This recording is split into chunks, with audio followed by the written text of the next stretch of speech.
Olá, olá, olá, olá. Então, estamos aí na terça-feira, 29 de novembro de 2022, e eu acho que o assunto mais importante de hoje eu li no Globo. A Malu Gaspar dizendo que os ministros do Supremo Tribunal Federal mandaram recados para o Bolsonaro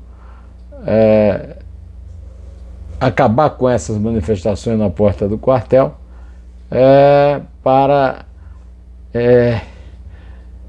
pedindo intervenção militar e evitando assim que venha a ter problemas depois de entregar o governo ao Lula. Meus amigos, que país nós estamos vivendo. Bom, a PEC da transição entrou no Senado com a votação necessária, né? 28 assinaturas. O Eduardo Bolsonaro foi apelidado de radical de ar-condicionado por estar lá nos Jogos da Copa, no Catar, em vez de estar no Brasil, né? E os golpistas que ocuparam a Câmara de Sinop, cidade importante lá, pessoal do agronegócio no Mato Grosso.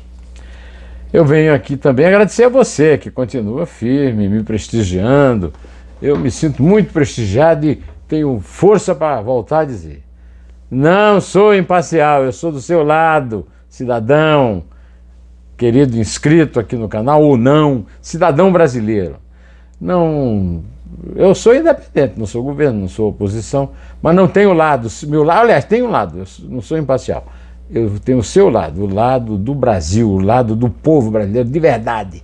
Não desses gatos pingados que ficam em porta de quartel, fazendo papel de vivandeira, como dizia o Marechal Castelo Branco. Pois é, a principal notícia para fazer esse vídeo, eu tirei do Globo. A Malu Gaspar disse que os ministros do Supremo Tribunal Federal mandaram vários emissários com recados nos últimos dias a Jair Bolsonaro e seus aliados mais próximos, dizendo que se quiserem contar com a boa vontade da corte depois de deixar o governo, eles, principalmente o presidente, devem parar de insuflar questionamentos sobre o resultado das urnas e atuar para desmobilizar os manifestantes que se aglomeram nas estradas e nas portas dos quartéis. Brasil afora pedindo intervenção militar. E sabe quem foi o velhote do recado? O Gilmar Mendes. Gilmar Mendes está dando esse recado. Mas como é lamentável o Brasil, como é lamentável a cúpula do judiciário, como é lamentável a cúpula de cada um dos três poderes da República. Que coisa mais vexaminosa. Dá para entender um membro do Supremo Tribunal Federal que se considera supremo, que se considera acima do bem e do mal, dá recadinho para o presidente da República, que anda cometendo crime um atrás do outro, que ele não vai ter a nossa simpatia se não desmobilizar. Primeiro, o presidente já deu a resposta, não está nem aí, não vai desmobilizar coisa nenhuma. Segunda, pelo amor de Deus, né? E a Nova York já foi um desplante, um assinte contra a cidadania que paga os mais altos salários aos ministros do Supremo. O salário de ministro do Supremo é o teto, né, dos salários do funcionalismo público. Agora tem que conviver com mais essa vergonha, recadinho de velhinho, de que o presidente precisa se comportar se quiser ter o afago, a mão no ombro deles, né? Tem nada que ter mão no ombro, a gente tem que aplicar a lei. O Bolsonaro não está acima nem fora da lei, nem eles, eles tinham que dar satisfação dessa falseta horrível, né? Pois é, meus amigos, enquanto isso, a PEC da transição para o governo Lula, proposta de emenda constitucional que abre espaço no orçamento de 2023 para as promessas de campanha de Lula, especialmente o Bolsa Família de R$600, está com 28 assinaturas, ou seja, as assinaturas constitucionais de senadores, e começará a tramitar oficialmente na casa imediatamente, né?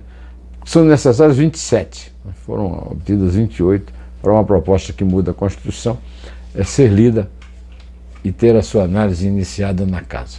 Vamos ver o que é que isso vai dar, né?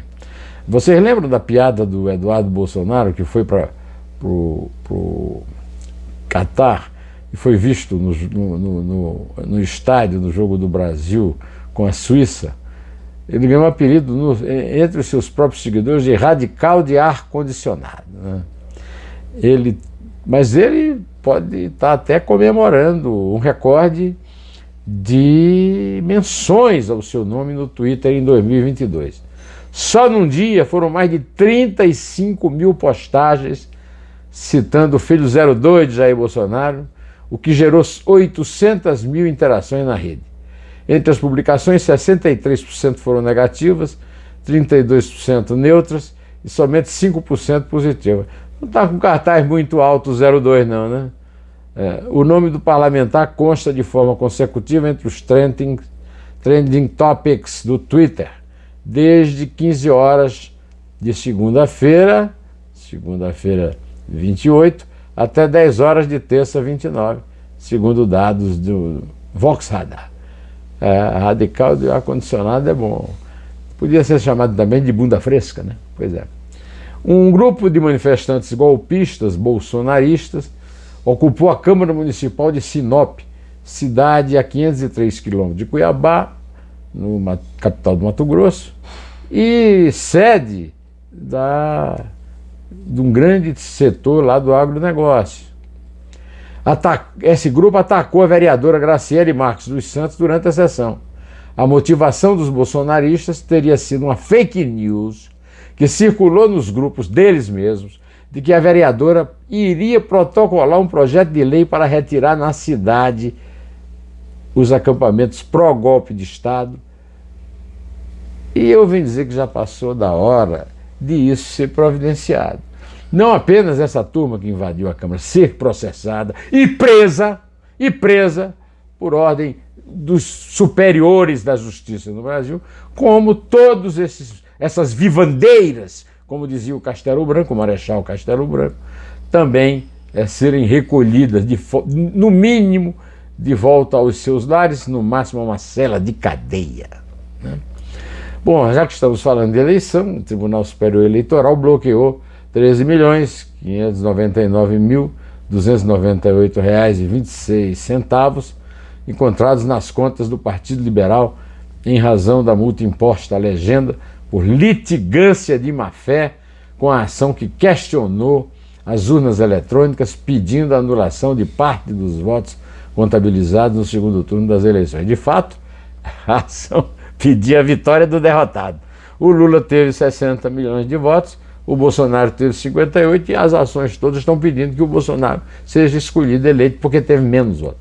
Só ele quase empatou 2 milhões, então devia ser o reeleito aqui, né? Escolheram lá umas urnas, essa ação, eles escolheram as urnas que davam essa conta, o Bolsonaro passando ali, raspando nos 50%, e mereceram o famoso pé na bunda que o Alexandre de Moraes deu. Eu critico muito os ministros do Supremo que foram a Nova York e que mandaram recadinhos de tapinha nas costas para o Bolsonaro, mas nisso aí eles estão mais do que com a razão.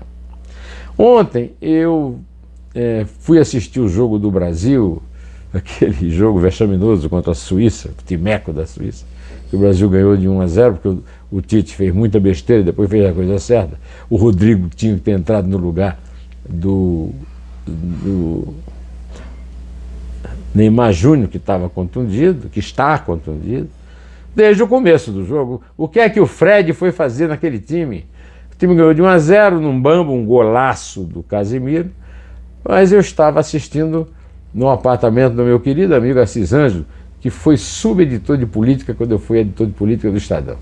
Tenho a honra e a alegria de ter sido chefe dele.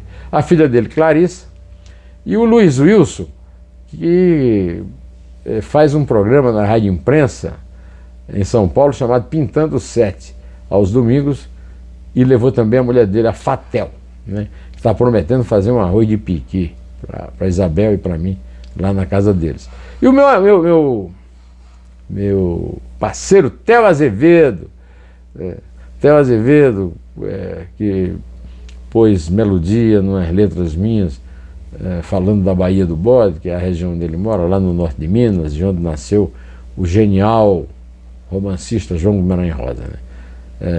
O Theo Azevedo, Assis, a Clarice, o Luiz Wilson, a Fatel, a Isabel e eu tivemos a alegria de conviver naquele velho. A casa, o apartamento do Assis Anjos já espantou a Isabel, porque é um verdadeiro museu da música popular brasileira. O Assis Anjos é um grande especialista em música popular brasileira, e o Luiz Wilson me deu a honra de me convidar para dar um pulo lá no Pintando o Centro da Rádio Imprensa. Vamos ver a agenda aí, vamos lá, né?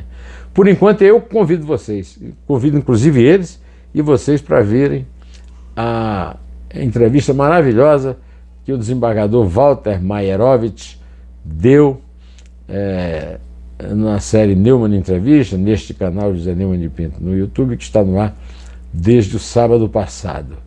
E também os Dois Dedos de Prosa com Exilda Mello. Exilda Mello é advogada e é historiadora, e participou de um livro que chegou a finalíssima do Grande Prêmio Jabuti. Aliás, como eu falei no Walter Maierovitch, eu tinha que ter dito também que o Walter Maierovitch ganhou o Prêmio Jabuti este ano com um maravilhoso livro sobre a máfia e a antimáfia. Eu vou ficando por aqui, direto ao assunto. Em pé!